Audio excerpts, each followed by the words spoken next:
ஓம் ஸ்ரீ வாராகி சரணம்.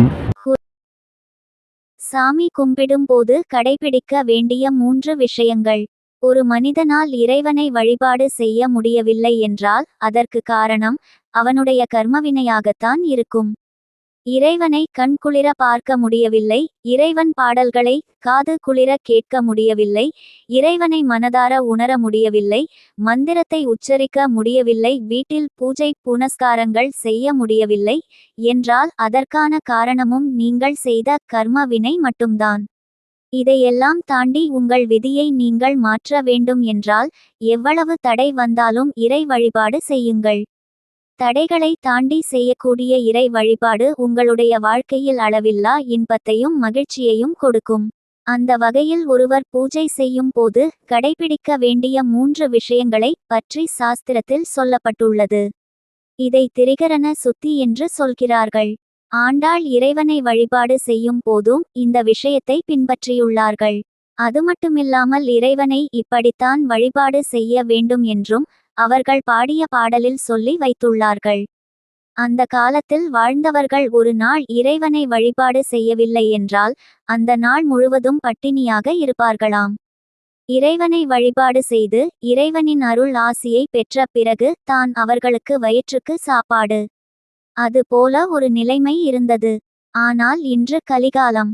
தினமும் இறைவனுக்கு பூஜை செய்துவிட்டு இறைவனுக்கு நெய்வேத்தியம் வைத்து விட்டு தான் சாப்பிட வேண்டும் என்றால் இந்த பூமியில் முக்கால் வாசிப்பேர் பட்டினியாகத்தான் இருப்பார்கள்.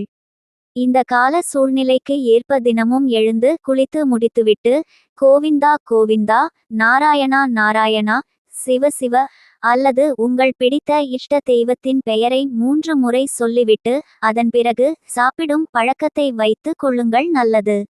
சரி, பூஜை செய்யும்போது திரிகரண சுத்தத்தோடு பூஜை செய்ய வேண்டும் என்று சொன்னீர்களே, அது என்ன சுத்தம்? மனதை முதலில் சுத்தப்படுத்தி ஒருநிலைப்படுத்தி புஷ்பங்களை இறைவனுக்கு உங்கள் கைகளால் தூவி உங்களுடைய வாய் மந்திரத்தை உச்சரிக்க வேண்டும். உடல் சுத்தமும் மன சுத்தமும் மிக மிக முக்கியம். மனது வாய் கை இது 3மே ஒரு நிலைப்பட வேண்டும். இந்த 3 விஷயத்தையும் ஒரே நேரத்தில் செய்து வழிபாட்டை செய்வதுதான் திரிகரண சுத்தி என்று சொல்லப்பட்டுள்ளது.